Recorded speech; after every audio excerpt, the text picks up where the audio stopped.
ఆంధ్రప్రదేశ్లో mega DSC నియామకాలు పూర్తయ్యాయనుకున్న సమయంలో ఇప్పుడు కొత్త వివాదం తలెత్తింది. సెలక్షన్ లిస్టులో పేర్లు ఉన్నా ఉద్యోగం రాని అభ్యర్థులు మాకు న్యాయం చేయాలంటూ సచివాలయం వద్ద ఆందోళనకు దిగారు.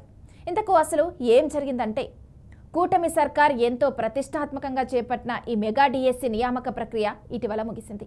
అయితే ఈ సెలక్షన్లో కొన్ని తప్పిదాలు, అస్పష్టతలు బయటకు రావడంతో ఇప్పుడు అధికారులు కూడా ఇబ్బందుల్లో పడ్డారు.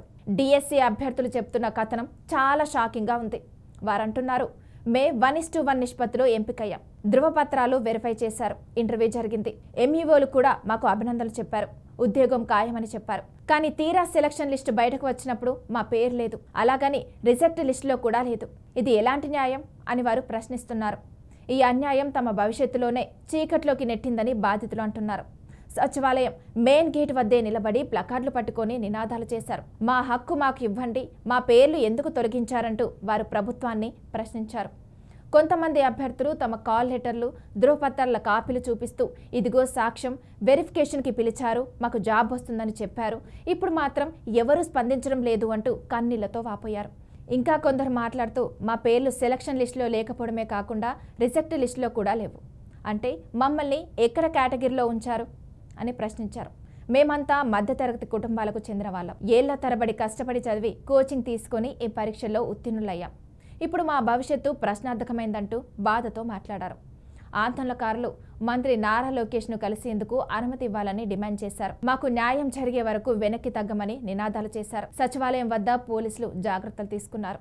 ప్రభుత్వం త్వరలో ఈ అంశంపై స్పష్టత ఇవ్వాలని డిమాండ్ చేస్తున్నారు. డిఎస్సి నియామకాలతో ఇలాంటి లోపాలు రావడం కొత్త విషయం కాదు. ప్రతిసారి ఏదో ఒక కారణంతో కొంతమంది అభ్యర్థులు ఇరుక్కుంటారు. కానీ ఈసారి మాత్రం పరిస్థితి మరింత సీరియస్గా ఉంది. ఎందుకంటే అధికారికంగా ధృవపత్రాలు వెరిఫై చేయబడి కూడా ఉద్యోగాలు ఇవ్వకపోవడం తీవ్ర అనుమానాలకు దారితీస్తుంది. సీనియర్ టీచర్ యూనియన్లు కూడా ఈ అంశంపై స్పందిస్తూ వెరిఫికేషన్ తర్వాత పేరు తొలగించడం అంటే వ్యవస్థలో ఏదో గందరగోళం ఉంది అని వ్యాఖ్యానించారు. బాధితుల మాటల్లో చెప్పాలంటే, మేము కేవలం జాబ్ కోసమే కాదులేండి, న్యాయం కోసమే ఇక్కడికి వచ్చాం. మా భవిష్యత్తు నాశనం అవుతుందన్న భయంతోనే ఈ ఆందోళన చేస్తున్నాం. ప్రభుత్వం వెంటనే స్పందించాలని కోరుతున్నాను.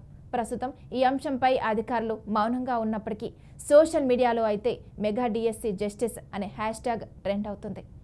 వేలాది అభ్యర్థులు తమ అనుభవాలను, ధృవపత్రాల ఫోటోలను షేర్ చేస్తూ తమకు న్యాయం చేయాలని కోరుతున్నారు.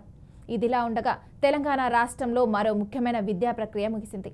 ఎంబీబీఎస్, జీడీఎస్ యాజమాన్య కోట 2వ విడత సీట్ల కేటాయింపు పూర్తయింది. కాలేజీ ఆరోగ్య విశ్వవిద్యాలయం ప్రకటన ప్రకారం సీటు పొందిన విద్యార్థులు అక్టోబర్ 10 మధ్యాహ్నం 3 గంటల్లోపు తమ కాలేజీల్లో రిపోర్ట్ చేయాలని సూచించింది.